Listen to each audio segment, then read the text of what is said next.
해봅시다. 예수님은 더 좋은 언약의 보증이 되신다. 히브리서가 굉장히 어렵습니다. 누구를 위해서 쓴 글입니까? 적어도 율법과 제사에 대해서 빠삭하게 알고 있는 유대인을 위해서 왜 예수님이 율법의 완성이요, 제사의 완성이요, 제사장의 완성인지를 보여주기 위한 글이 히브리서입니다. 그러니까 우리가 사실은 좀 초신자들한테 힘들어요. 우리가 구약의 율법에 대해서 어느 정도 이해하지 않으면 이해하기 힘든 부분이 있지만 그러나 굉장히 중요합니다. 구약의 율법이 누구를 가리킵니까? 예수님을 가리키고, 구약의 여러분 제사제도가 누구를 가리킵니까?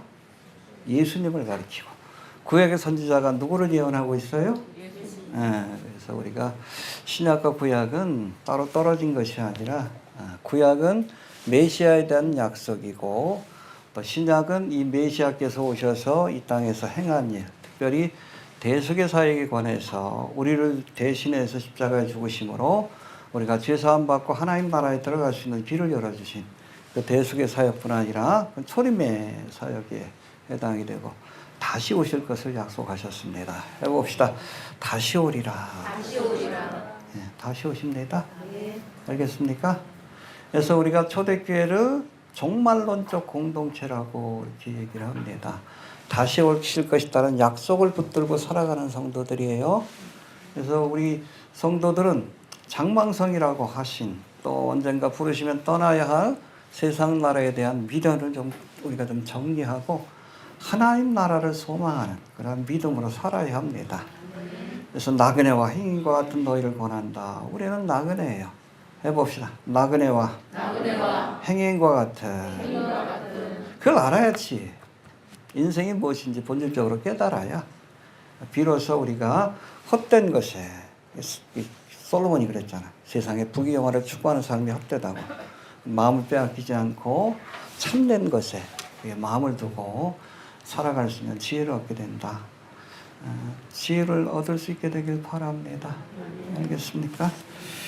오늘 본문은 구약시대의 제사제도가 멜기세덱의 반차를 따른 예수님을 통해서 어떻게 변혁이 되었고 완성이 되었다는 거죠. 또 왜 바뀌어질 수밖에 없었는지 여기에 대해서 설명하고 있는데 그 전에 우리 지난 시간에 배운 거 잠깐 한번 복습합시다. 여러분, 하나님의 약속은 믿을 만합니다. 세상의 철학과 세상의 말들, 사람의 말들은 믿을 만한 것이 못 되는 경우들이 많지만 여러분, 하나님의 말씀은 믿을 만해요. 그렇죠? 하나님의 약속을 기록한 것이 이게 성경이에요. 뒤에도 설명하시겠지만 옛날에 주신 약속은 뭐요? 구약, 테스타먼트라고 하는데 그 예수님 이후로 주신 약속은 그게 바로 성경입니다. 그래서 우리의 믿음은 어디에 근거해야 됩니까? 반드시 하나님의 약속. 하나님이 책임지시기 때문에 그래요. 왜 우리가 하나님의 약속을 믿을 만합니까? 첫 번째, 하나님은 거짓말을 못해요. 할렐루야. 사람들은 때로 화이트 라이라고 해서 거짓말을 할 때도 있고 때로 의도적으로 거짓말을 할 때도 있고 사탄 마귀는 거짓의 압이요. 거짓의 압이. 여러분, 어떤 사람이 자꾸 거짓말을 잘 하고 또 사기치고 그 뒤에 악한 일이 역사한다고 봐야 돼요. 거짓의 압인 사탄 마귀가. 알겠습니까? 그러나 하나님은 거짓말을 할 수 없습니다. 그리고 또 두 번째, 하나님께서 이 약속을 맹세로 보증하고 주셨어요. 해봅시다. 맹세하시면서 주신 약속이다. 할렐루야. 특별히 창세기 15장에 보면은 짐승들을 쫙 이렇게 갈라놓고 이 아브라함에게 약속을 주실 때 그 사이를 지나가서 이 언약을 어기면 이 짐승들처럼 죽겠다. 그런 의지예요. 왜 이렇게 놀라셔요? 여러 번 설교했는데. 이해가 됩니까? 근데 하나님께서 이 아브라함과 언약을 맺을 때 15장의 언약에 나오는데 그때 아브라함은 깊이 잠들게 하셨어요. 혼자 가셨습니다. 일방적인 언약이. 네가 어쩌가.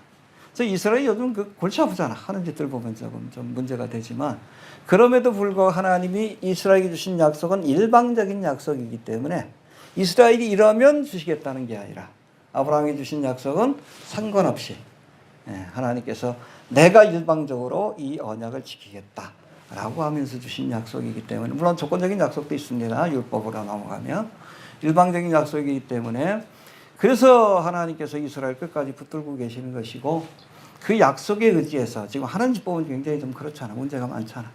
그럼에도 불구하고 우리가 이스라엘을 축복하는 자리에 서야 하는 겁니다. 이해가 되시죠? 예. 아무튼 해봅시다. 거짓말을 못하시고 맹세로 보증하셨다. 그렇죠?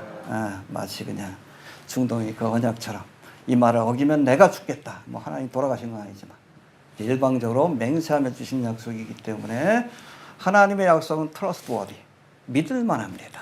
사람의 약속은 믿으면 안 돼. 믿으면 안 돼요. 계약서 잘 써야 합니다. 아무튼 trustworthy, 믿을만합니다. 그래서 우리가 우리의 믿음을 믿습니다. 그런데 뭘 믿는지 모르는 사람들이 있어. 성경에 근거해야 돼요. 하나님의 약속에. 다른 건 책임 안 져요. 천국 가가지고 어느 목사님이 그래서 책임 안 집니다. 아무개 권사 책임 안 져요. 하나님. 성경. 말씀에 여러분 신앙의 뿌리를 내려야 합니다. 그건 하나님 책임자. 왜? 하나님은 거짓말을 못하시고 하나님은 맹세로 주신 약속이기 때문에 믿을만 합니다. 예. 이 약속은 구체적으로 장차가 우리가 세상을 떠나서 휘장 안으로 들어가서, 금생과 내생 사이에 지금도 휘장이 있어요. 언젠가는 이 휘장 너머로 우리가 내생에서 금생에서 내생으로 가야 합니다. 근데 휘장 너머로 지옥으로 떨어지는 사람도 있고 천국에서 상급을 얻는 사람도 있는 겁니다. 준비할 수 있게 되길 바랍니다.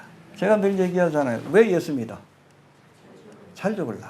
한 번 죽는 것은 그 후에는 준비되어 있습니까? 오늘 죽어도 천국 갈 확신이 있어요? 아니면 심각하게 고민해야 돼요? 올 때는 순서가 있어도 갈 때는 순서가 없어요. 준비 없이 죽음을 맞이하는 것처럼 두려운 게 없는 거예요. 본인 알아. 자기 지옥 갈 거. 본능적으로. 준비할 수 있게 되길 바랍니다. 우리가 가든지 이게 죽음이죠. 주님이 먼저 오시든지 이게 재림의 사건이죠. 어찌됐든 그 후에는 하나님 앞에 심판을 받아야 합니다. 알겠습니까? 준비할 수 있게 되기를 바랍니다. 자, 예수님은 의의 왕이요. 멜기세덱이라는 것 자체가 의의 왕이라는 뜻입니다. 평강의 왕, 샬렘 왕, 예루살렘의 왕, 평강의 왕이라는 뜻입니다. 이 멜기세덱의 반차를 따라 왕인 동시에 제사장이 되셨습니다. 할렐루야. 이 멜기세덱은 레위지파의 조상인 아브라함에게 11조를 받고 이 아브라함을 축복해 준 사람이에요. 그러니까 레위지파의 제사장보다 뛰어난 분이 바로 예수님이십니다. 기억할 수 있게 되길 바랍니다. 자, 이런 멜기세덱의 반차를 따라 제사장이 되신, 그러니까 멜기세덱을 일방적으로 선택하여 제사장이 되게 하신 하나님이 예수님도 멜기세덱처럼 일방적으로 선택하여 왕인 동시에 제사장이 되게 하신 겁니다. 할렐루야. 메시아라는 뜻이 뭐예요? 기름 부음 받은 왕, 또 기름 부음 받은 제사장, 기름 부음 받은 선지자라는 뜻입니다. 왕인 동시에 제사장으로 오셨다. 자, 본문 넘어갑시다. 11절 봅시다. 갈 길이 많네. 시작.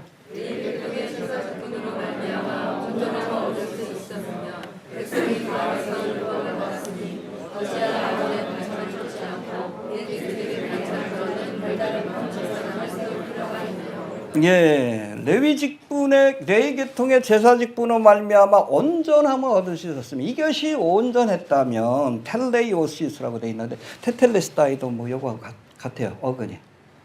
이것이 온전한 제사장의 직분이었으면 별다른 제사장이 일어날 필요가 뭐 있겠느냐. 여러분, 구약의 제사장제도 하나님이 세운 거지만 온전한 것은 아니다. 특별히 하나님이 세우신 제사장들도 문제가 많은 것들이 있다. 지금 목사들도 문제가 많은 것들이 많잖아. 여러분, 구약에서 제사장 직분을 제대로 감당 못하면 하나님이 죽여버려요. 무서운 직분입니다. 하나님을 대신해서 중보의 사명을 감당하는 그런 직분이기 때문에 죽여버려요. 누가 죽었어? 나답과 아비후가 죽었지. 그렇죠? 원래 여러분 하나님 앞에 분향의 제사를 드릴 때는 반드시 무슨 불을 가지고? 번제단에 있는 불. 왜냐하면 처음 번제단에서 제사를 드릴 때 그 불을 누가 주셨어? 그렇죠. 그러니까 하나님 주신 불이에요. 이 불을 가지고선 분향을 드려야 되는데 다른 불을 가지고 분향의 제사를 드렸어요. 그러다가 거기서 불이 나와가지고 그냥 불타 죽어버렸어. 왜 그렇게 다른 불로 드렸어요?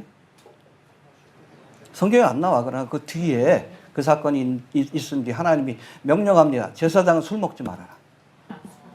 술 처먹고 그렇게 한 거예요. 그러니까 아론한테도 야, 네 자식들 죽었다고 슬퍼하지 말라. 저주받은 죽음이기 때문에. 또 누구요? 제사장 직분 감당하다 죽은 애들 또 있잖아. 에? 홈리와 비나스. 누구 아들들이요? 엘리 제사장의 아들이요. 그러니까 하나님의 제사를 멸시해요. 제물 갖고 오면 먼저 제사 드리고 나서 그 다음에 제사장 몫이 있거든요. 나중에 취하는 거예요. 그런데 먼저 갖고 오라고. 나 삶은 고기 싫으니까. 어? 나 바베큐 해 먹겠다고. 그 짓거리하고. 심지어는 여러분 성막에서 수종들은 여인하고 성관계를 맺어요. 누구 같지? 에? 이땡 목사 같잖아요. 또 이것도 뭐 유튜브 내리라 그럴까 하면 내가 자세히 얘기를 못 하겠는데. 5장이나 내용 증명을 보냈어. 하나님 죽입니다. 마지막으로 회개할 기회를 준 건데. 7년 동안이나 불륜을 저지르고. 마사지 거라고도 그러다. 그 재미난 게 뭐냐면 형사소송이 얼마 전에 승소했어요.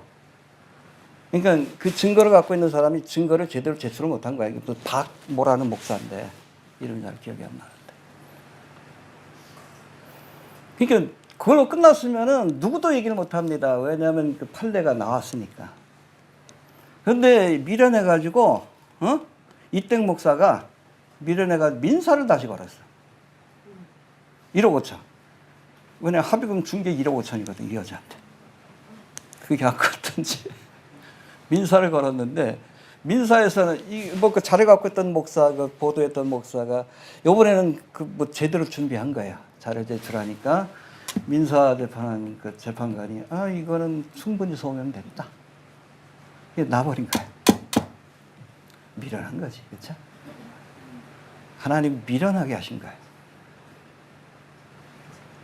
그거 아시길 바랍니다. 하나님이 아합을 죽이려고 일부러 길앗 라못에 가게 하셨어요. 하나님 죽이려고 여러 번 회개할 기회를 주셨는데도 그 유튜브 저것도 뭐 내리라고 보니까 뭐 내용 증명을 5장이나 보냈어. 쓰레기죠. 블로그도 그 차단을 시켰어요. 그것도 뭐 5시 20분인가? 왜 여러분 블로그를 뭐 게시 중단 요청을 왜 그때 하는 줄 아십니까? 직원들이 6시에 퇴근해요. 그러면 재개시 요청을 해도 하루가 넘어가. 참 그런데 머리를 잤어. 그런데 재개시 받아들여져 가지고 뭐 재개시가 될 거예요. 근데 일단은 이게 개시 중단이 되면 한 달 뒤에나 올라와요. 그래서 제가 복사해 가지고 올리긴 했는데 어찌됐든 뭐 저 개인의 문제가 아니라 지금 이거를 저 극우 유튜버들이 지금 퍼뜨리고 있어요. 왜냐하면 옛날에 얼마 전에 부활절 기념 예배 때 이재명을 초청을 했거든. 여기에 앙심 품고 있던 사람들이 이것까지 물어뜯기 시작해. 하이에나처럼. 기다렸다는 뜻이. 그건 막지 못할 거예요. 하나님이 죽을 자리로 보낸 겁니다. 민사만 안 걸었으면 그냥 넘어가는 거예요. 근데 하나님께서 죽을 자리로. 여러분 홈리와 비나스도 법계 메고 블레셋과 싸우러 갔다가 죽었잖아. 죽을 자리로 보내신 겁니다. 이해가 되십니까? 엘리 제사장도 죽었고 그때. 응? 죽이려고 작정하신 거예요. 그 여러분 엘리 제사장에 가면은 그 이후로 다 태어나는 남자마다 젊은 나이 죽을 거라는 저주가 임했어요. 여러분 하나님의 직분을 만든다는 게 이게 두려운 거예요. 잘해봤자 본전이야. 그러니까 성경에도 그랬잖아요. 많이 선생되지 마라. 잘해봤자 본전이야. 저주받기 딱 좋은 직업이 바로 목사예요. 자신 없으면 하지 말아야지. 그 죄가 드러났으면 벌써 뭐 7년 동안이나 불륜했다는데. 회개할 기회를 여러분 10년 이상 준 거 아니에요. 지금이라도 이게 드러났으면 회개하는 모습을 보여야 되는데 자꾸 나단 선지자 입을 막겠다고 이게 뭐 하는 짓거리야 이게. 제가 어제 저주하는 기도를 했어요. 그 인간이 안 받으면 내가 받겠지 그 저주. 마지막 경고예요. 하나님의 종을 통해서. 여러분 다윗이 위대한 게 그 깨끗한 삶을 살아서가 아니라 죄가 있지만 간음죄가 있고 살인죄가 있잖아. 어찌 보면 이땡 목사보다 더 큰 죄를 저질렀는데 그래도 회개했잖아. 그게 위대한 거예요. 끝까지 다윗을 하나님이 붙들어 주신 거예요. 물론 그 이후로 고난이 있었지만.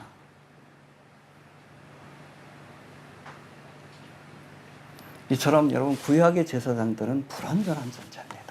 물론 제대로 사역을 감당. 사무엘도 뭐 제사장 겸 선지자니까 그런 사람도 있지만 그렇지 않은 경우도 있고 그로 인해서 저주와 심판을 받은 경우도 있었다는 것을 우리가 알아야 합니다. 왜 자꾸 그런 걸 성경에서 기록하게 하셨을까? 두려워하라는 얘기예요. 이 목사놈들아 두려워해라. 많이 선생되지 말라고. 사도 바울이 경고한 이유가 그거예요. 많이 맡은 자에게 많은 것을 요구하니까. 왜? 그 사람 하나 십적 때문에 얼마나 많은 사람이 십적하겠어. 그러니까 그런 거예요. 자신 없으면 되지 말아야지. 그렇죠? 평신도를 충성하면 되는 거지. 드러났으면 깨끗하게 물러나야지. 뭐 하는 짓이요. 아니, 지금 54년생이더라고. 70 넘었는데. 얼마 전에 그 5월 18일인가 그 교단에서 또 총회를 했는데 그냥 죽을 때까지 영구적으로 그냥 모든 인사권을 갖고 뭐 유신헌법 같은 그런 헌법을 통과시켰나 봐. 그러니까 그 순복음 교단 안에서도 난리가 났어요. 반대파들이. 근데 이게 외부적으로 이제 빵 터져 버렸으니 버틸 수 있을지 모르겠어요.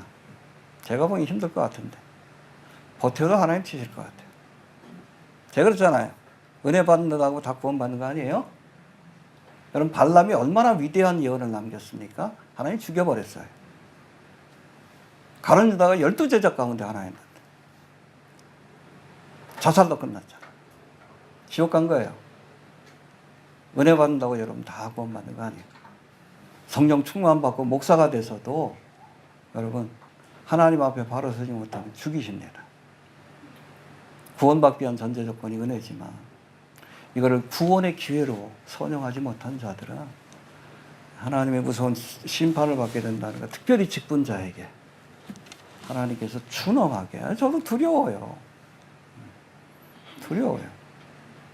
뭐 인터넷 사역하고 뭐 하다 보니까 뭐 여러 가지 유혹이 있지. 근데 하나님이 두려워. 타락하지 못합니다. 하나님 살아계신 거 알기 때문에. 하나님을 두려워요. 코람되고의 신앙을 가져야 되는 거예요. 아무튼 온전하지 못하니까 하나님께서 온전한 제사장을 보내주셨다. 그것은 멜기세덱의 반차를 따라서 별다른 또 다른 언어다. 제사장을 세웠다. 누구셔요? 예수님이시지. 있습니까? 자, 어떻게 빨리 지나가야 되는데 우리 12절 봅시다. 12절 시작. 예, 앞에서 살펴본 것처럼 율법에서 규정한 레위 계통의 제사장직이 완전한 게 아니에요. 그 제사도 완전한 게 아닙니다. 이게 불완전하여서 이 제사 직분이 변혁되었다면, 체인지 되었다면, 그렇죠? 온전하신 제사장인 누구로? 예수님으로. 이것에 관해서 규정하고 있는 율법도 반드시 변혁될 수밖에 없다. 알겠습니까? 어찌 보면 여러분 이것은 온전케 된다라는 표현이 맞아요. 나는 율법을 폐하러 온 것이 아니라 온전케 하기 위해서, 완성하기 위해 오셨다. 할렐루야. 여튼 율법에서 규정하고 있는 레위 지파의 제사장 제도, 이거는 불완전하기 때문에 변혁되었다. 알겠습니까? 멜기세덱의 반차를 따른 예수님이 제사장 직분을 감당하시고 또 주님의 십자가 대속의 사역을 통해 모든 제사, 속죄의 제사를 다 이루셨다. 할렐루야. 네, 변혁되었습니다. 13절 14절 봅시다. 시작.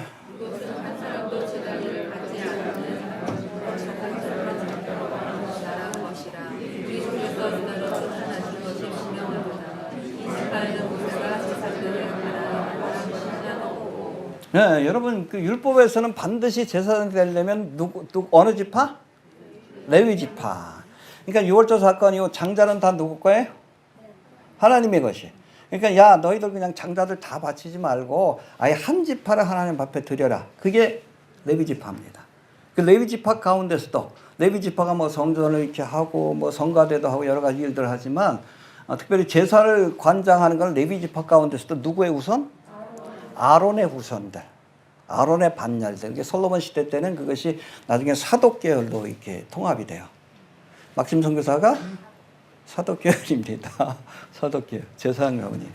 아무튼 그랬는데 무슨 얘기하다 그랬죠? 예.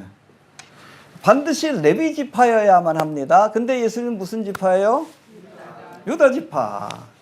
유다 지파는 여러분 베냐민 지파와 함께 왕족입니다. 유다 지파에서 누가 태어나셨어요? 다윗의 후손으로 예수님이 오신 겁니다. 그러니까 여러분 결코 구약의 법으로는 예수님이 뭐가 될 수 없어요? 제사장이 될 수 없는 거예요.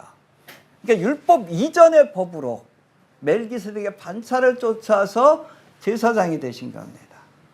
알겠습니까? 네. 자, 우리 주께서 유다로 쫓아나신 것이 분명하도다. 이 지파에는 모세가 제사장들에 관하여 말한 것이 하나도 없다. 그래서 유다 지파는 어디 뭐 성전 가가지고 뭐 없어요. 상관없습니다. 왕족이기 때문에. 알겠습니까? 우리 지난 시간에 살펴본 것처럼 구약 시대 때는 이 왕과 제사장의 직분이 엄격하게 구별이 됐습니다. 그래서 심지어 왕이라 할지라도 제사장의 직분을 탐하며 하나님이 심판하셨습니다. 대표적인 왕이 누구요? 우시아 왕. 그렇죠. 왕인데 분향단에 가서 자기가 제사를 드리려고 했어요. 분향의 제사. 누구만 할 수 있어? 제사장만. 그러니까 옆에 있던 제사장이 말리는 거예요. 이거 하나님 허락지 않는 거니까 이러시면 안 됩니다. 이러시면 아니 되와요. 뭐 말렸는데 그래도 끈질기게 가가지고 분향의 제사를 드리려고 하는 순간 이마에 여기서부터 문둥병이 발했어요.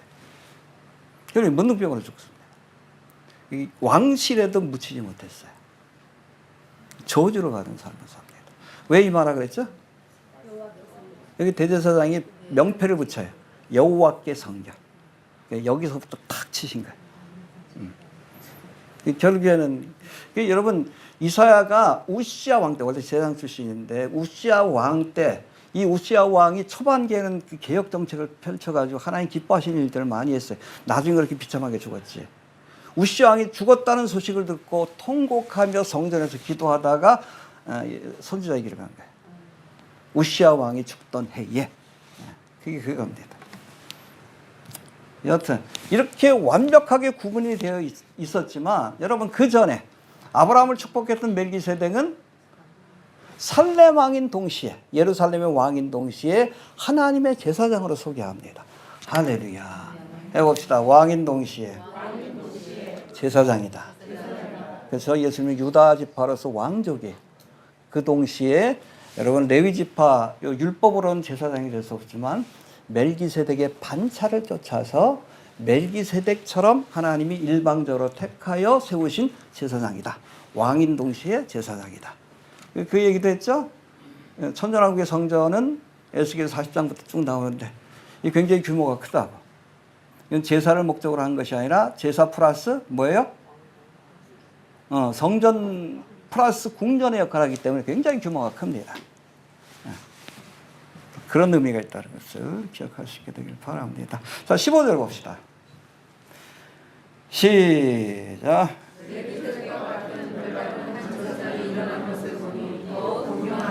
예, 12절부터 14절까지의 설명인데 제사직분이 변역된 한즉 율법도 반드시 변역하리라. 율법이 변역되고 제사의 제도 또 제사장의 제도가 변역될 수밖에 없는 이유를 설명한 거예요. 네, 불완전하기 때문에. 그래서 또 다른 레위지파의 제사장이 아닌 완전하신 또 다른 어느 한 제사장을 하나님이 일으키셔서 온전한 제사를 드리게 하셨다. 할렐루야. 어디에서? 십자가에서. 그렇습니까? 예수님의 십자가의 사건은 제사장인 동시에 제물로 하나님 앞에 바쳐진 겁니다. 뭘 하기 위해? 율법을 완성하기 위해. 모든 제사를 완성하기 위해. 테텔레스타이 하기 위해. 이해가 되시죠? 그러면 은혜가 돼. 그러면. 그걸 알고 나면. 유대인들에게 있어서 이게 얼마나 큰 은혜인지. 그래서 허락하시면 이 히브리서도 강의 끝나면 이것도 좀 번역을 해서 좀 할까라는 생각도 좀 있습니다. 주께서 허락하시면. 알겠습니까? 왜? 얘네들이 구약은 믿으니까. 구약의 말씀을 예수님으로 설명하는 게 히브리서이기 때문에 그래요. 제가 강의하는 이유를 아시겠죠? 네. 그런 배경이 있다는 거 이해하시기 바랍니다. 자, 16절 봅시다. 시작.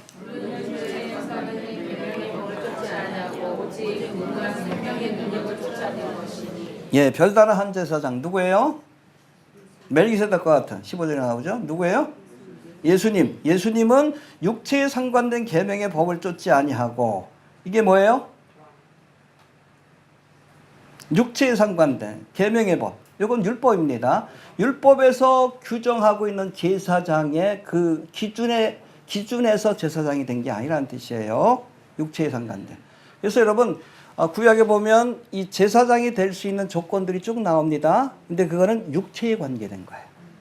점도 없고 흠도 없어야 돼. 제물도 그렇지만 제사장도.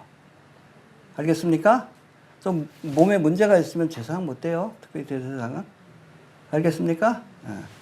육체에 상관된 계명의 법을 쫓지 않고 오직 무궁한 생명의 능력을 쫓아. 멜기세덱이 그런 존재. 하나님께서 제사장을 세우셨다. 할렐루야. 그 육체에 상관된 법을 한번 좀 찾아봅시다. 레위기 21장에 나오는데 특별히 대제사장을 세울 때 하나님께서 내거신 조건이 있어요. 뭐 요거 다는 아닌데 아무튼 중요한 부분 나오니까 한번 찾아봅시다. 179페이지 구약성경 21장 10절부터 봅시다.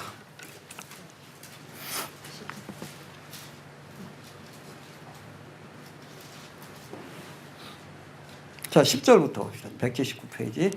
시작.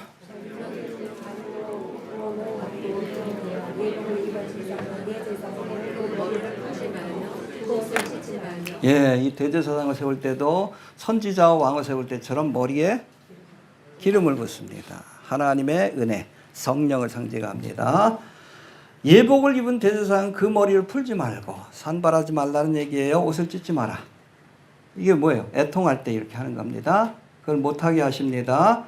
그리고 여기에 대한 설명이 11절에 나와요. 시작. 어떤 시체든지 가까이 맞으니 부모로 인하여 저러지 말라. 부모의 장례식에도 참여 못합니다. 대제사장은. 왜? 그 기간 동안 제사장의 직분이 중단되기 때문에. 장례식도 못해. 부모의 시신도 못 만집니다. 그 직분이 더 중요하기 때문에. 알겠죠? 네. 심지어는 부모의 시신도 장례식도 치르지 못한다. 부모가 죽으면 옷을 뜯잖아. 못한다. 머리를 풀잖아. 못한다. 왜? 제사의 직분이 더 소중하다. 인륜보다 천륜이 중요하다. 하나님의 사명이. 자, 12절 봅시다. 시작. 성소에서 나오지 말며 그 하나님의 성소를 더럽히지 말라. 이는 하나님의 위임한 강구가 그 위에 있음이니라. 성소에 머물러 있어야 합니다. 집에도 못 가는 거예요. 이 직분이 중요하기 때문에. 거기서 먹고 자면서 거기서 머물러야 하는 겁니다. 심지어 부모님이 돌아가셔도. 왜? 대제사장의 직분이 더 소중하기 때문에 그런 거예요. 이해가 되시죠? 네. 자, 그리고 13절 봅시다. 시작. 네, 여러분 제사장 같은 경우에는 혹시 부인이 먼저 일찍 죽을 경우 과부하고 결혼할 수도 있어요. 과부하고 허락하십니다. 그러나 대제사장만큼 반드시 처녀와 엄격하게 하나님께서 규율을 정하신 겁니다. 이해가 되십니까? 예. 그 다음에 14절 시작. 아무나 이웃된 여인이나 더러운 여인이나 일생 취하지 말고 자기 백성 중 처녀를 취하여 아내를 삼아. 제사장은 과부하고 결혼할 수 있습니다. 제사장 중에도 또 과부된 사람 있잖아. 이거 허용하십니다. 그러나 대제사장만큼은 이것보다도 더 엄격한 기준을 요구하시는 겁니다. 15절 봅시다. 시작. 그 자손으로 백성 중에서 더럽지 마시니 나를 부르라. 나는 여호와이니라. 왜냐하면 제사장은 또 그 후손이 제사장의 직분을 맡아야 되니까. 이해가 되시죠? 그런 겁니다. 자, 16절 봅시다. 16절, 17절 시작. 여호와께서 모세에게 일러 가라사대 아론에게 보아하오니라. 물론 너의 베델 자손 중 육체에 흠이 있는 자는 하나님의 신심을 드리려고 가까이 오지 못할 것이다. 예, 몸에 흠이 있어도 안 됩니다. 흠이 있어도. 다리를 절거나 저거 하는 게 온전한 사람만이 하나님 앞에 그 제사장의 직분을 감당할 수 있다라고 아주 엄격하게 규정하고 있는 것을 우리가 볼 수 있어요. 이게 육체에 상관된 계명입니다. 레위지파여야 되고 점도 없고 흠도 없어야 된다. 이해가 되시죠? 예. 자, 근데 예수님은 오직 16절 다시 봅시다. 시작. 여호와께서 모세에게 일러 가라사대 16절. 본문 16절. 그는 육체. 시작. 그는 육체에 상관된.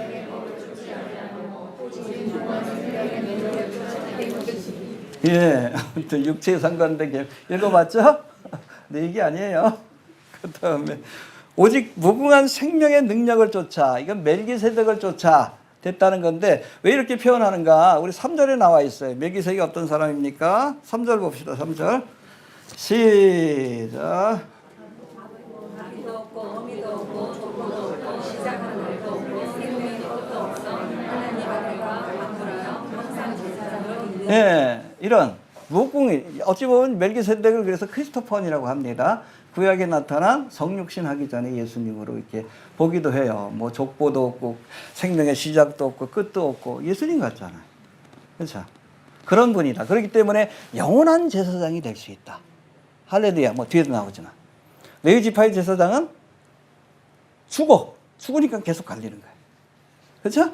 대제사장도 그렇고. 그러나 예수님은 시작도 없고 끝도 없고 무궁하신 분이기 때문에 그 생명의 능력을 쫓아 제사장이 된 분이기 때문에 주님의 제사장 제도는 영원하다. 직분은 영원하다. 이해가 되시죠? 네, 그 다음에 17절 봅시다. 시작.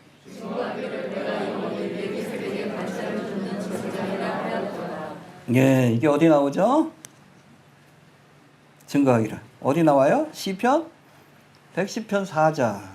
기억해 두시길 바랍니다. 해봅시다. 이따가 좀 찾을게요. 시편 110편 4절. 시작. 시편 110편 4절. 그래서 여러분 구약에 보면 멜기세덱에 관한 말씀이 딱 4절 나옵니다. 4절. 처음에 그 창세기. 아브라함이 전쟁에서 승리하고 돌아올 때에 11절을 드렸던 사건. 그게 창세기 14장 18절부터 20절까지 나와요. 18절, 19절, 20절. 3절이죠. 그리고 여기에 관한 멜기세덱에 관한 설명인 시편 110편 4절. 4절밖에 안 나와요. 이거 그냥 간과하기 쉬운데 근데 여기에 대해서 히브리서가 아주 많은 분량을 할애해서 설명하고 있어요. 먼저 5장에 나왔죠. 5장에도 멜기세덱의 반차를 따른 제사장이라고 표현합니다. 그 다음에 6장에도 다시 한번 설명하고 거기다 7장은 전체가 다 멜기세덱에 관한 설명이 그만큼 중요하다는 거예요. 그만큼 예수님의 제사장의 직분과 대속의 사역을 설명하는데 멜기세덱의 반차를 따라 대제사장이 됐다는 것을 논조하는 것이 너무나 중요한 거예요. 구약에는 4절밖에 안 되죠. 그런 말씀들이 있어요. 성경 말씀에 작은 부분을 차지하지만 굉장히 중요한 말씀들이 있습니다. 뭐 이사야 53장이라든지 종말에 관한 예언들. 여러분 적그리스도에 관한 예언도 스가랴 11장에 나오는데 거기 아주 짧게 나와요. 한 절. 응? 하나님이 오른손과 오른팔을 치실 것이다. 칼로. 에꾸눈이에요. 그러니까 지금도 여러분 세계정부주의자들 기다리는 저들의 메시아 적그리스도가 에꾸눈으로 묘사되어 있어요. 오르스의 신화와도 같이. 짧은 그 절이지만 굉장히 중요해요. 이 멜기세덱도 짧은 그 절이지만 4절밖에 안 나오지만 그만큼 중요하기 때문에 이렇게 많은 부분을 할애해서 설명하고 있다. 그렇게 이해하시면 됩니다. 그 다음에 18절부터 25절 이어지는 말씀은 이제 멜기세덱의 반차를 따라 대제사장이 되신 예수님의 사역이 이 레위 지파의 제사장의 사역보다 뛰어난 이유가 무엇인가? 더 월등한, 더 better라고 하죠. 예수님은 모세보다 뛰어나신 분. 예수님은 선지자들보다 뛰어나신 분. 예수님은 제사장들보다 뛰어나신 분. 멜기세덱의 반차를 따라 제사장이 되신 예수님이 구약의 모든 제사장들보다 또 그들이 행한 사역보다 뛰어난 이유가 무엇인지 논증하고 있습니다. 굉장히 중요한 거니까 찾아봅시다. 18절, 19절 봅시다. 시작.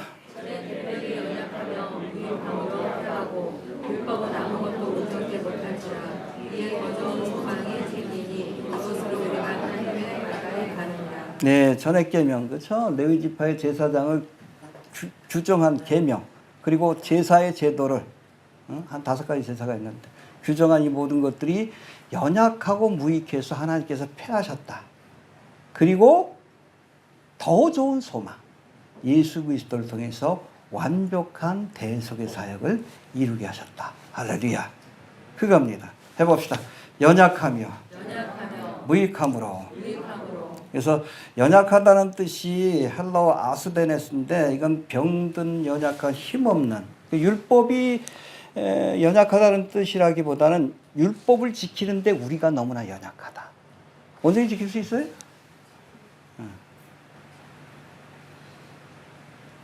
이것을 지키는데 한계가 있습니다. 그렇죠? 외형적인 율법은 지킬 수 있어도 잖아요. 내 이웃의 것을 탐내지 말라. 그거 어떻게 지켜? 예수님이 뭐라 그랬어요? 산상수훈에서. 여인을 향해 음욕만 품어도 이미 간음했다고 그러고 남의 물건 탐내기만 해도 도적질했다고 그러고 미워하면 살인죄라고 그러고 그거 못 지키는 거예요. 율법이 연약한 것이 아니라 율법을 지키려고 애쓰는 우리가 연약해서 이것이 무익한 것이 되었다라고 말씀하는 겁니다. 해봅시다. 연약하여 무익함으로.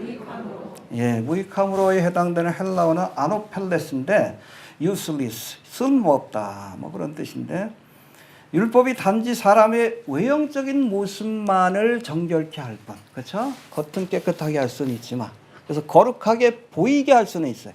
해봅시다. 거룩하게 보이게 할 수는 있다. 뭐 금식을 하고 11조를 드리고 뭐 안식일을 지키는 것을 통해서 거룩하게 보이게는 할 수 있는데 외형적인 모습은. 그러나 내면의 우리의 심령을 새롭게 하고 거룩하게 하는 데는 무익하다는 거예요. 그 대표적인 사람들이 누구예요? 율법을 열심히 지켜가지고 겉으로 보기엔 거룩한 척했는데 바리새인 사교가. 그들에 대해서 예수님이 뭐라고 책망하십니까? 회칠한? 회칠한 분은 보셨어요? 전 러시아 가서 봤어요. 너무 이뻐. 근데 그 안에 뭐가 있어요? 썩어. 너희가 자네 겉은 깨끗이 닦으면서 그 안에 더러운 건 그냥 내버려두고 꾹꾹 삼키는 거예요. 바리새인들의 모습. 회칠한 모습. 왜? 율법은 우리의 겉모습을 깨끗하게 할 수는 있어도 우리 내면에 있는 탐심, 시기 질투 이런 것들을 깨끗하게 할 수 없어요. 하나님만이 하실 수 있습니다. 믿습니까? 또 뭘 또 사라 그러나? 끕시다. 아이고, 자꾸 광고 같다.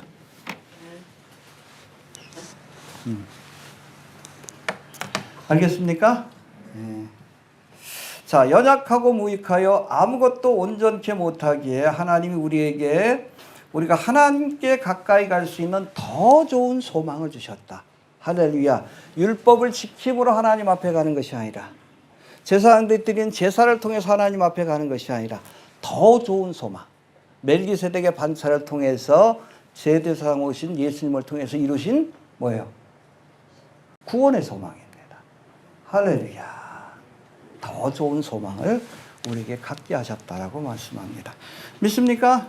계속 한번 좀 찾아봅시다. 20절, 21절 봅시다. 시작.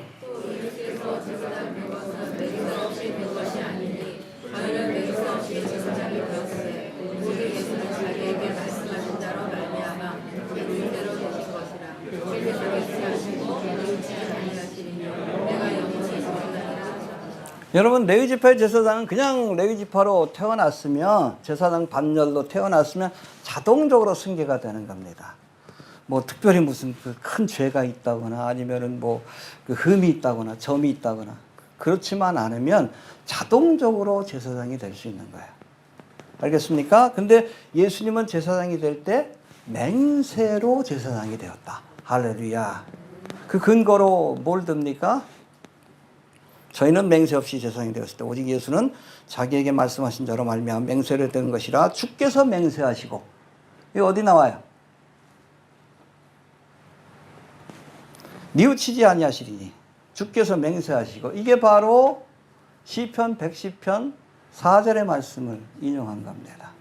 찾아봅시다. 시편 110편 4절 885페이지.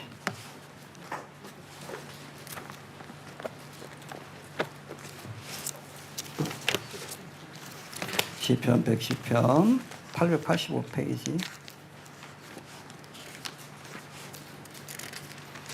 4절을 봅시다. 이게 멜기세덱에 관한 그런 기록입니다. 이 말씀에 근거해서 예수님이 멜기세덱의 반차를 따라 대제사장이 되었다. 그렇게 논증하고 있는 거예요. 자, 봅시다. 4절 시작. 여호와는 맹세하고 변치 아니하시리라. 네, 여기 보면 여호와는 맹세하고, 그렇죠? 맹세하시고, 요거를 본문에서는 주께서 맹세하시고, 알겠습니까? 21절에서는 주께서 맹세하시고. 근데 여러분 구약에서는 여호와께서 맹세했는데 예수님이 삼위일체 하나님이기 때문에 여호와의 맹세는 예수님의 맹세입니다. 할렐루야. 여호와라는 이름을 처음 어디서 주셨죠? 호렙산 가시떨기 불꽃 가운데. 그죠? I am who I am. 거기 주의 천사라는 표현이 나와요. 그래도 크리스토퍼니로 봅니다. 여호와라는 이름 자체도 예수님이 주신 것으로 해석할 수 있어요. 예수님이 맹세하시고 대제사장이 되었다. 누구의 반차를 따라서? 근데 뭘 맹세했을까? 성경에 구체적으로 안 나오는데. 뭐라고 맹세했을 것 같아요? 구약의 대제사장은 그냥 맹세 없이 돼요. 그냥 족보를 따라서 너 대제사장이 신체검사 괜찮네 대제사장이라 그렇게 되는 거예요. 제사장은. 근데 예수님은 맹세하고 되셨다고 했어요. 뭐라고 맹세했을까? 충성하겠다고 맹세했겠지. 충성을 다하겠습니다. 언제까지? 죽기까지. 십자가에 죽기까지. 알겠습니까? 그러고 대제사장이 되신 거예요. 죽기까지 충성하겠다고. 그래서 빌립보서에 나옵니다. 그런 근본 하나님의 본체시나 하나님과 동등됨을 취할 것을 여기지 아니하시고 오히려 자기를 비워 종의 형체를 가져 사람들과 같이 되었고 사람의 모양으로 나타나셨음에 자기를 낮추시고 죽기까지 복종하셨다. 할렐루야. 맹세하고 대제사장이 된 거예요. 아셨겠지. 대제사장뿐 아니라 자기는 제물이요. 어린 양이에요. 6월절 어린 양.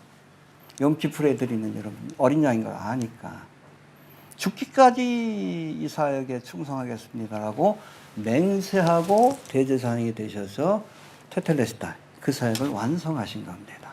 할렐루야. 그게 맞겠죠? 성경에 안 나와 있지만 22절 봅시다. 시작. 이와 같이 예수는 더 좋은 언약의 보증이 되셨느니라. 예, 옛 언약이 아니라 더 좋은 언약, 새 언약이라고 하는데 여기 언약이라는 단어가 아주 특이합니다. 디아데케스 해봅시다. 디아데케스 혹은 디아데케라고도 하는데 원어가 이거 영어로 하면 테스터먼트예요. 테스터먼트인데 이 히브리서에서는 17번 사용이 됐습니다. 근데 이 원래는 유언, 서약, 의지라는 뜻이에요. 근데 누가 주신 유언이에요? 하나님 주신. 누가 주신 언약입니까? 하나님 주신. 누가 주신 서약이에요? 하나님 주신. 그래서 옛날에 주신 언약은 Old Testament. 여러분 구약을 영어로 하면 Old Testament. 예수님을 통해서 새 언약을 주셨죠? 이게 뭐예요? 새 언약이네. 그 새 언약이 여러분 누가복음에 나와요. 이게 더 좋은 언약이 새 언약인데 New Testament. 응? 신약의 핵심적인 사상이 복음이에요. 그 새 언약을 맺는 장면이 나옵니다. 내가 너희에게 새 언약을 주노니. 누가복음에 나오는데 읽어보고 갑시다. 누가복음 22장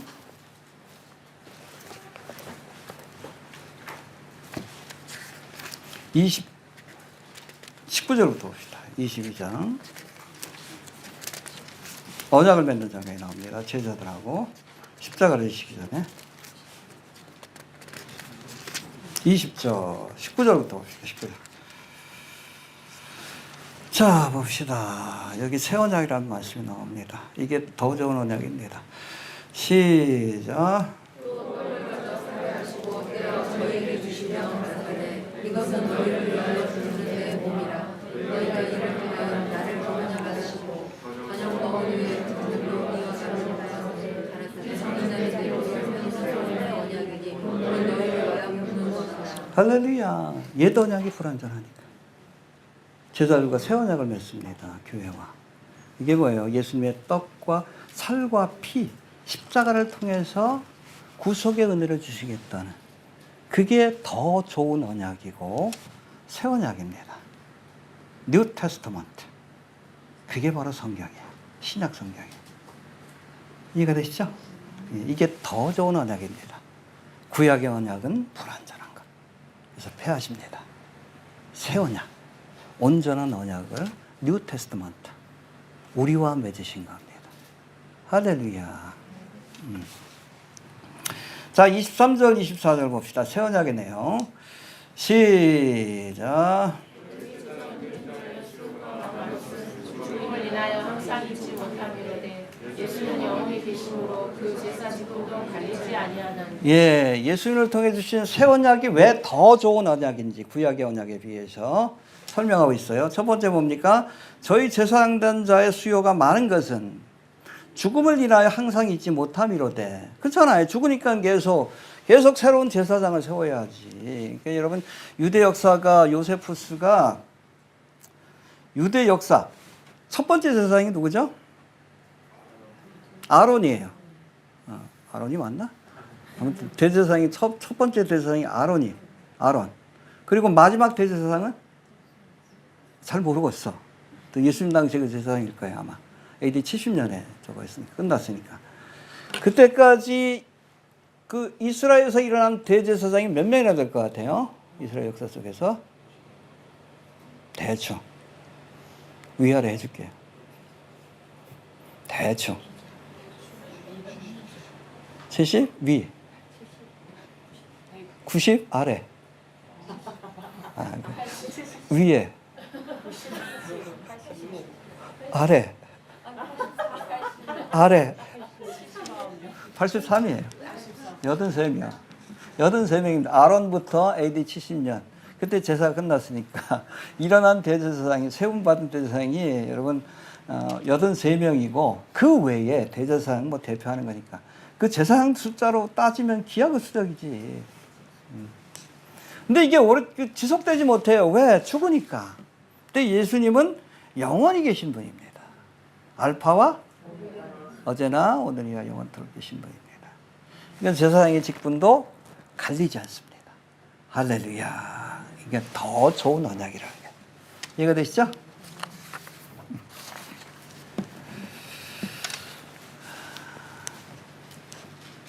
자, 그리고 25절 봅시다. 시작. 자기를 구원하실 수 있으니 이는 그가 항상 살아서 저희를 위하여 간구하시니라. 예, 예수님을 통해서 주신 제사장의 언약이 더 좋은 언약인 것은 첫 번째 죽지 않기 때문에, 그리고 주님이 드리신 제사가 온전한 제사이기 때문에 그렇습니다. 뭐 뒤에도 또 설명이 나올 거예요. 온전한. 그래서 십자가를 주실 때 뭐라고 하셨어요? 다 이뤘다. 테텔레스타. 텔레이오스. 온전한 제사를 드렸기 때문에. 믿습니까? 그래서 이 언약을 더 좋은 언약. 뭐와 비교해서? 구약의 옛 언약과 비교해서 우리가 새 언약의 그런 기초한 믿음을 우리가 갖고 있는 거예요. 복음을 믿고 하나님의 자녀가 된 사람들입니다. 믿습니까? 예, 25절 봅시다. 시작.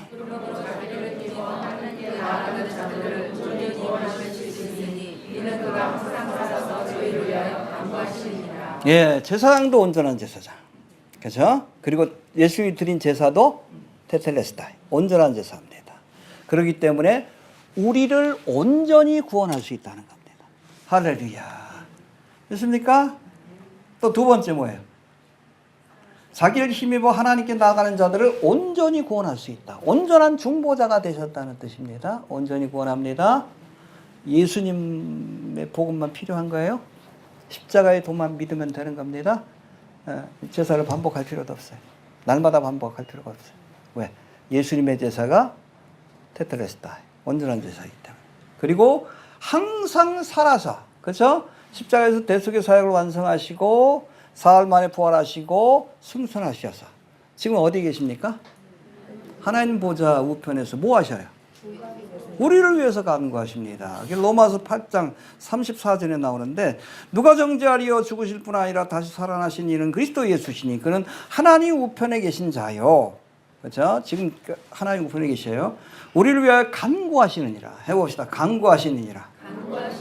예, 25절에서도 저희를 위하여 간구하십니다. 여기 뭐 간구라고 돼 있는데 원래는 여러분 성경을 보면 영어로 보면 인터세션이라고 돼 있어요. 중보하시느니라. 중보의 기도를 드리시는 거예요. 우리가 믿음의 길에서 실족하면 다시 일어설 수 있도록. 그렇죠? 혹시 죄가 있다면 중보하시는 거예요. 그렇죠? 예수님의 보혈의 피로 씻어주시고. 영원토록 이 사명을 감당하고 계십니다. 자, 이제 26절부터 28절까지인데 이건 결론입니다. 이건 우리 본문이 아니라 7장 전체에 대한, 좀 넓게는 5장부터 시작되는 제사와 또 예수님에 관한 그런 제도에 대해서 이렇게 정리한 그런 결론이라고 할 수 있는데, 살펴봅시다. 26절 봅시다.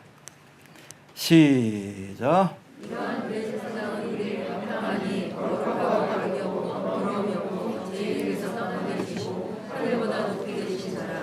예, 왜 이 제사장이 우리에게 합당하냐? 온전한 제사장이냐? 첫 번째, 예수님은 어떤 분이에요? 거룩하고 악이 없고 더러움이 없고 죄인에게서 떠나 계시고 하늘보다 높이 되신 자이기 때문에 5가지 조건을 얘기합니다. 하나씩 좀 살펴봅시다. 해봅시다.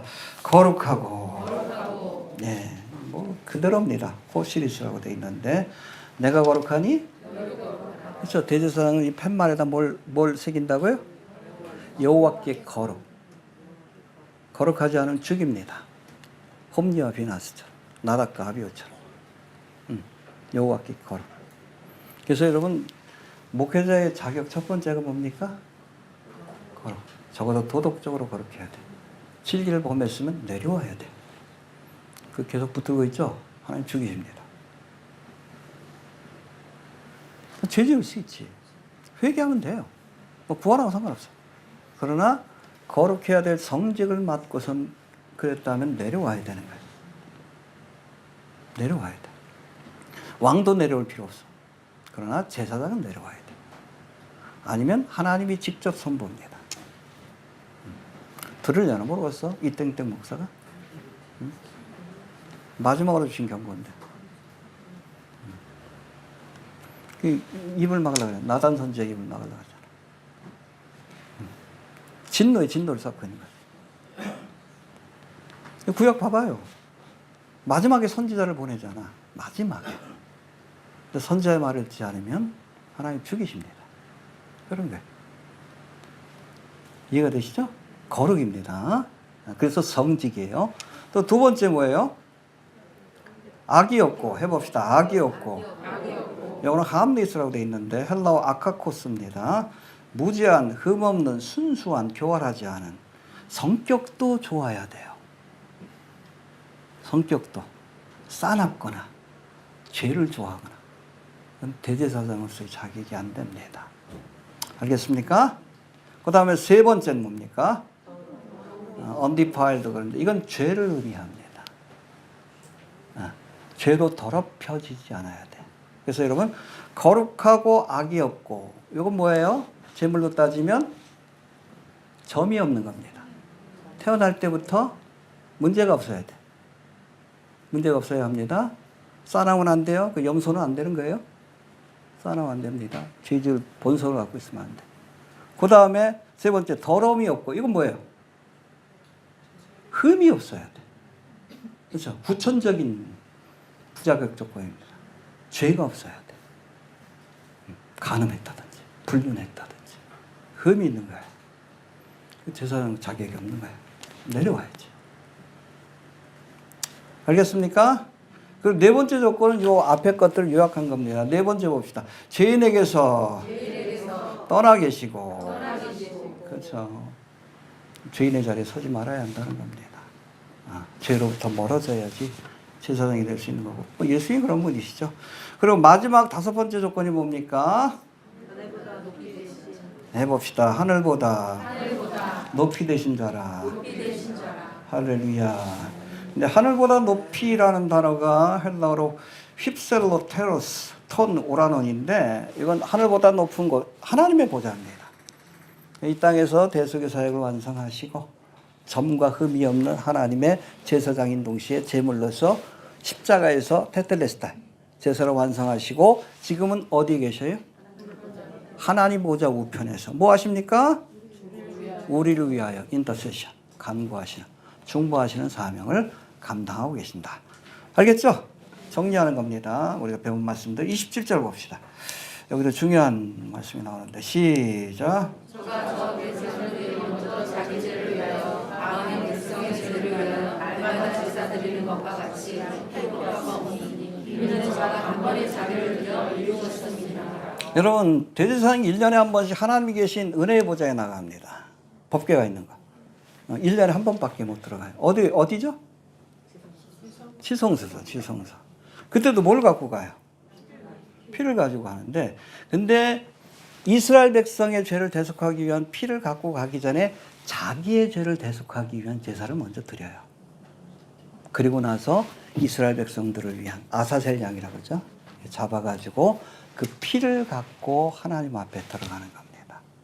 알겠습니까? 그러니까 저가 대제사장들이 먼저 자기 죄를 위하여 그렇죠?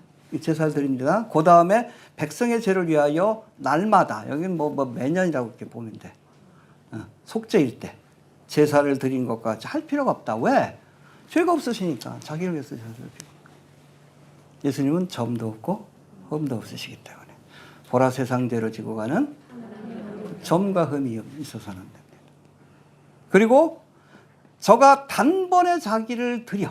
그렇죠? 그러니까 대제사장인 동시에 예수님이 제물이에요. 이해가 되시죠? 자기를 제물로 드린 겁니다. 하나님의 어린 양으로서 속죄의 제물을 어떻게 드렸어요? 단번에. 구약의 제사는 반복이 됩니다. 그렇죠? 염키프레에 드리는 제사도 매년 반복이 되고 뭐 상번제라고 해서 매일 드리는 제사가 있지만 그러나 예수님께서 드리신 제사는 once for NASB에 그렇게 표현되어 있어요. 굉장히 제가 좋아하는 표현인데 한 번에 모든 것을 해결한 거예요. once for. 십자가에서 반복할 필요가 없는 겁니다. 할렐루야. 근데 여러분 천년왕국 때도 근데 제사가 드려진다고 그랬어요. 제사가 드려진다. 천년왕국의 제사는 뭘까요? 그럼 구약에도 제사가 드리죠? 이거 봐봐요. 에스겔서에. 천년왕국 때도 제사가 드려져요. 천년왕국 때 제일 중요한 절기가 뭐라 그랬죠? 초막절, 예수님의 재림을 기념한 절기죠. 지금 제일 중요한 절기는 유대인들 사이에 6월절이에요. 이스라엘 역사가 시작이 됐기 때문에. 근데 천년왕국은 이 초막절이 제일 중요한 절기예요. 예수님이 지상 강림하셨기 때문에. 근데 그때 드려지는 여러분 제사는 지금 우리가 드리고 있는, 지키고 있는 성찬절을 대신하는 겁니다. 기념하는 거예요. 그렇죠? 여러분 구약의 제사는 예수님의 십자가의 사건을 예표하고, 그렇죠? 그때는 여러분 천년왕국 그때는 그렇잖아. 예수님이 직접 통치하시니까 공개적으로 예수님의 십자가의 대속의 사역을 기념하는 그런 의미로 제사가 드려지는 겁니다. 이해가 되시죠? 네. 근데 once for 주님께서 대속의 사역은 십자가에서 테텔레스타 다 이루신 겁니다. 한 번에. 여기 더하거나 빼면 안 돼요. 우리에게 주신 여러분 구원의 선물은 완성품이에요. 율법주의가 이단인 거예요. 하나님이 완성품으로 예수님의 보혈의 피를 통해서 우리에게 구원의 선물을 줬는데 아이고 좀 부족한 것 같아. 모나리자 눈썹 좀 그리자. 그러면 안 되는 거예요. 완성품입니다. 내 의를 거기다 집어넣으려고 그러고 행위를 넣으려고. 그건 여러분 십자가의 원수예요. 지옥 갑니다. 율법주의예요. 하나님 주신 구원의 선물은 once for 단번에 이루신 완성품이라는 것을 잊지 않길 바랍니다. 우리가 할 수 있는 일은 이 구원의 선물을 믿고 받아들이는 거예요. 영접하는 자, 곧 그 이름을 믿는 자에게는 예수님 나를 위해서 십자가에 죽으셨습니다. 그거를 우리가 믿고 받아들이기만 하면 하나님의 자녀가 되는 권세, 이 법적인 권리입니다. 저는 뭐 송사 걸릴지 어떻게 될지 모르는데 아무튼 법적인 권리를 딱 주시는 거예요. justification. 우리가 의롭지 못하지만 법적으로는 의롭다 하심을 입게 되는 거예요. 할렐루야. once for. 이해가 되시죠? 네. once for이 굉장히 중요합니다. 해봅시다. 단번에. 자, 마지막으로 28절 봅시다. 28절. 시작.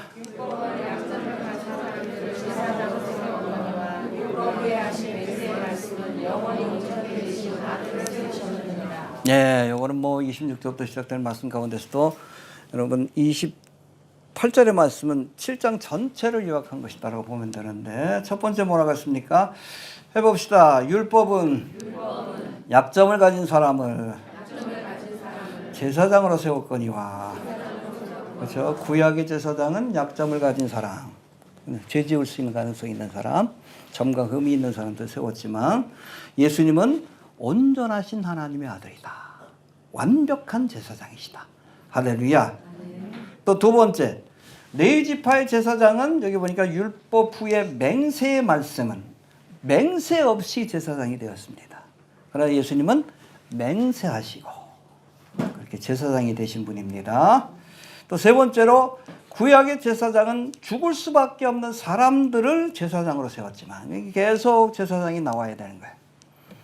그 대속의 사역도 온전하지 못하기 때문에 반복해야 할 수밖에 없는 겁니다.